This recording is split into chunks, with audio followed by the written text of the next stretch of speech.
In the 1990s, Apple was on the verge of bankruptcy. Competitors were running laps around them, and the Mac was losing to PCs. So Steve Jobs and Tim Cook made one of the biggest bets of their careers. They moved almost all production abroad to China. And it paid off big time. But now, over 20 years later, things seem to be the opposite.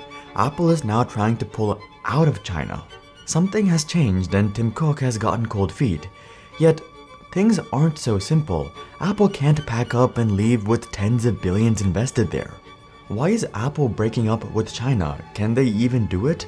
As it turns out, they're not the only ones doing so. Something massive is taking place, and Apple is in the middle of an international tug of war.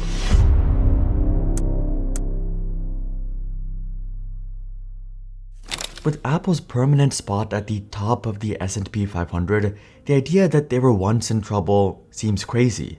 But even with the return of Steve Jobs in the late 1990s, things were looking bleak. The race at the time was in home computers, and they were losing. In 1993, Apple had a 9.4% of the global PC market share in second place. But by 1998, they had shrunk so much that they didn't even make the list. IBM and Compaq were beating them badly, and most of their computers had similar prices. Despite their high prices, Apple wasn't even profitable, and other companies had way better manufacturing. They could produce computers faster and cheaper, which meant better margins and more competitive prices. In 1997, Apple reported a net loss of $1 billion, or about $2 billion today. Over the following years, even when they did make some profit, it was highly inconsistent. It was only a matter of time before Apple was gone. Well, Apple was about 90 days away from going bankrupt back then, in the early days, and it was much worse than I thought. Something needed to change, which is where someone else enters the story: Tim Cook. At this time, he was just appointed the Senior Vice President for Worldwide Operations and was given the task of revamping Apple's entire manufacturing.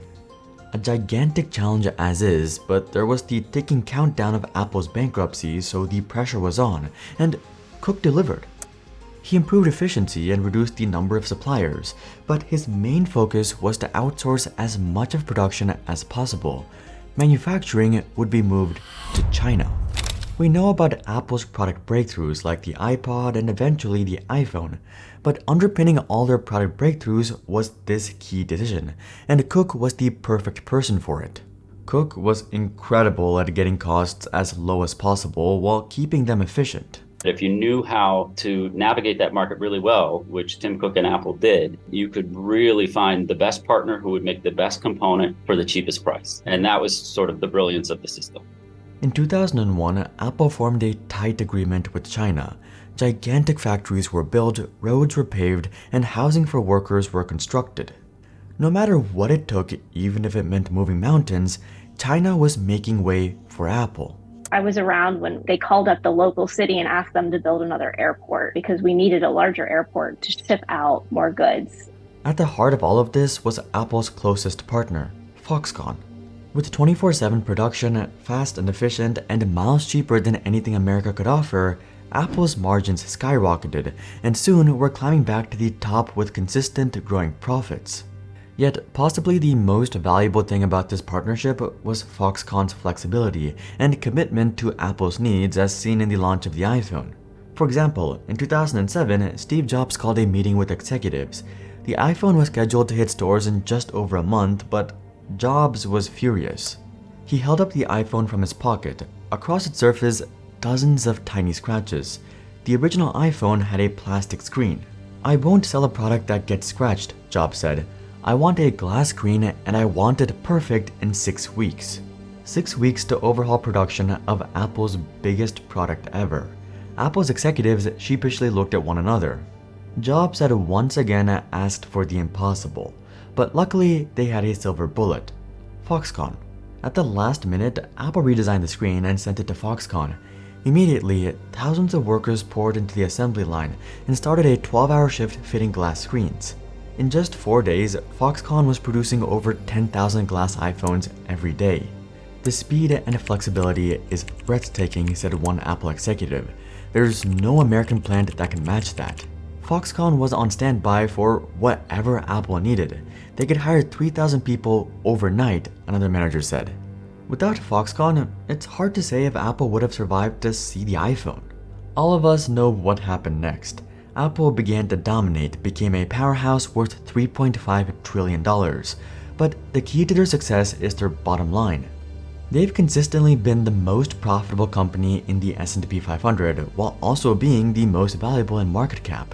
China has allowed Apple to keep costs as low as possible. There's economies of scale for one. Then there's their supply chain, which despite being one of the most complicated on earth, is kept efficient by placing many suppliers and manufacturers right next to each other. Almost all of China's manufacturing and supply chain is within China itself, but most of all was the wage gap. In 2001, when Apple first began their exodus to China, the average annual wage was about 9,333 yuan a year, or about 1,127 US dollars. In the US, it was about 30,800, or almost 30 times higher. Not to mention China's gigantic population. It makes sense Foxconn could hire so many people so quickly. Apple now has over 1,600 factories in China. Over 5 million people are in some way employed by Apple, either directly through suppliers or through manufacturers. China made Apple rich and vice versa, but this is also underpinned by a glaring weakness which is starting to cost them.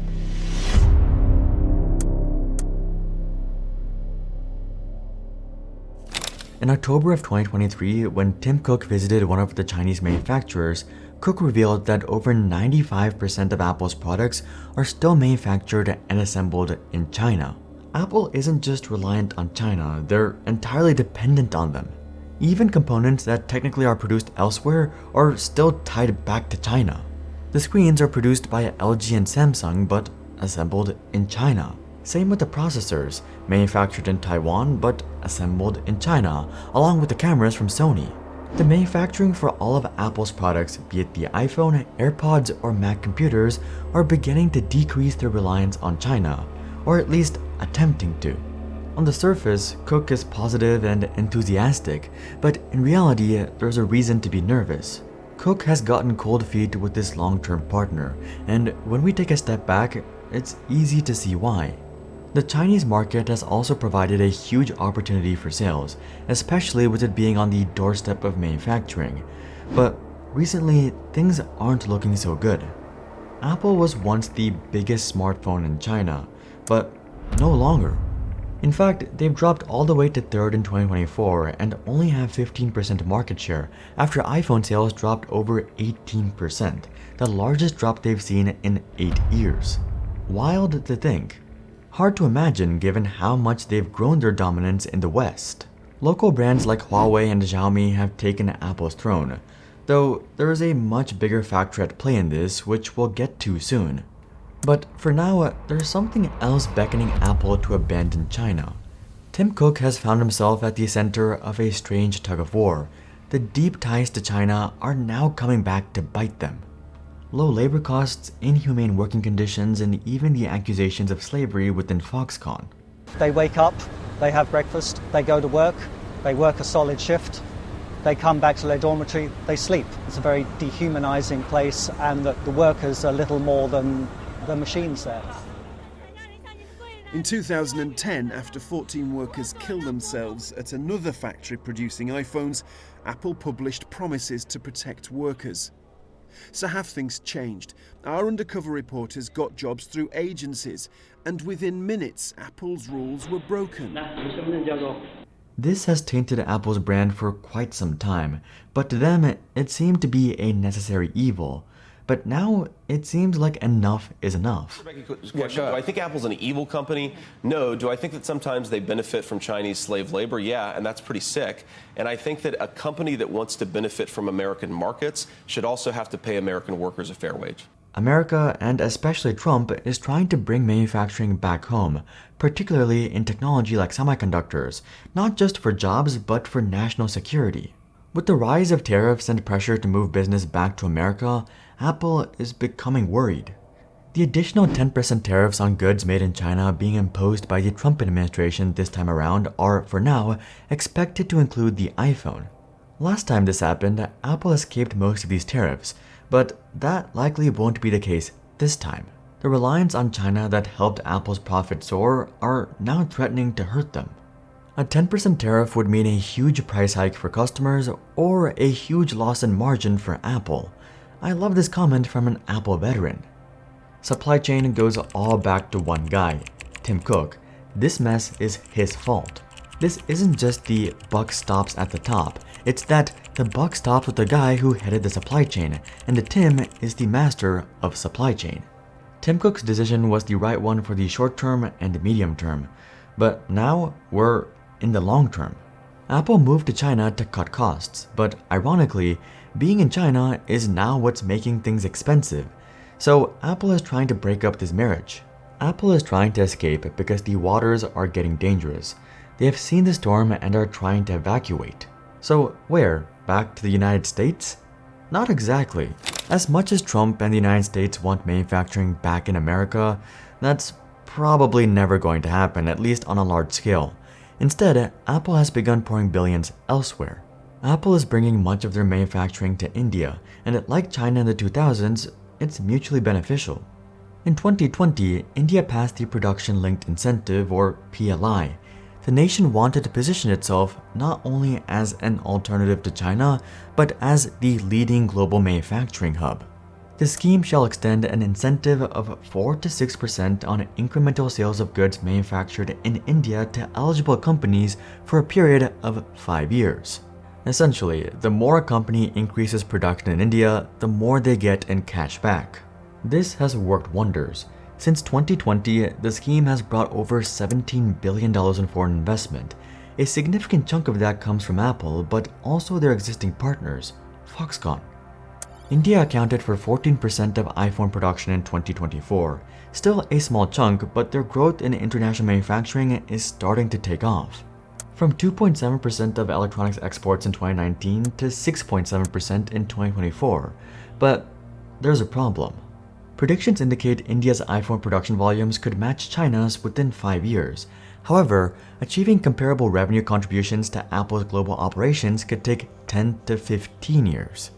Apple is trying to break up with China, but it's still going to take a long time to match the efficiency and the lower costs. What's really interesting though is that they're not breaking up with Foxconn, who are also expanding into India. Apple is partnering with other companies for sure, but Foxconn is still a key relationship, even in India. It seems Apple's new stance is anywhere but China. Not only that, Apple started this move a couple of years ago before the new Trump administration. As it turns out, Trump is not the main reason they're leaving China. Something much bigger is happening.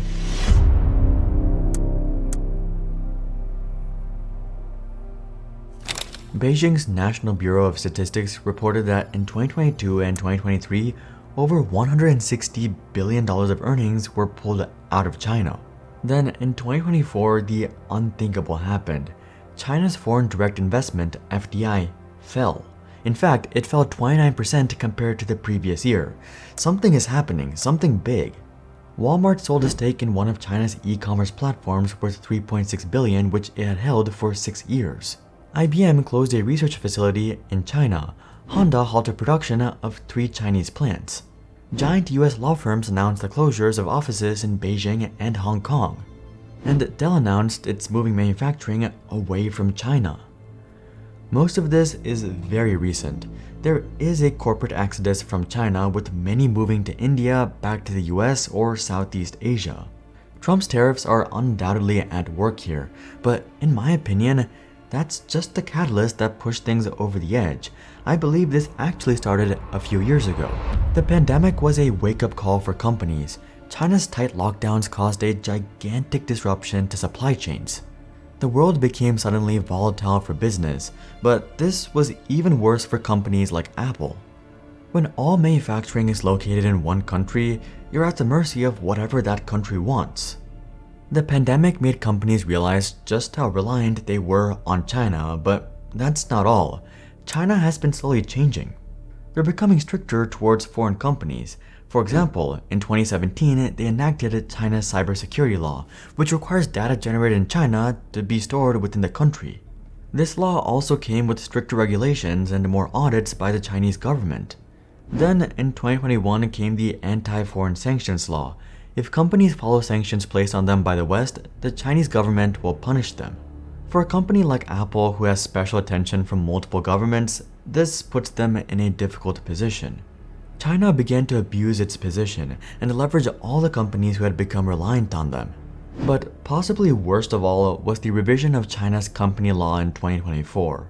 Foreign companies in China with over 300 employees must put a Chinese employee on the board of directors. This doesn't sound so bad. After all, it's just someone who can advocate for employees, right? Well, in reality, this is likely to give power to the CCP and give them an inside hand in all of these giant foreign companies. Laws like this only further the international tension, but the biggest factor in this exodus is probably the simplest. The cost of labor in China has risen. In 2023, it was more than double than what it was in 2013. Citizens have gotten richer, more educated, and more skilled. The salaries in Foxconn and other factories have gradually gone up, but there's something else. There's a generational shift in China. Young Chinese people today aren't so interested in low-cost repetitive factory work, and they often have many other options. So not only are manufacturing jobs more expensive, but hiring workers in China is harder than it's ever been. China is losing its spot as the king of manufacturing, and they've begun to realize. Recently, the Shanghai city government said that one of the biggest challenges was the hallowing of their food chain. It's pretty obvious which company they're talking about here: Apple.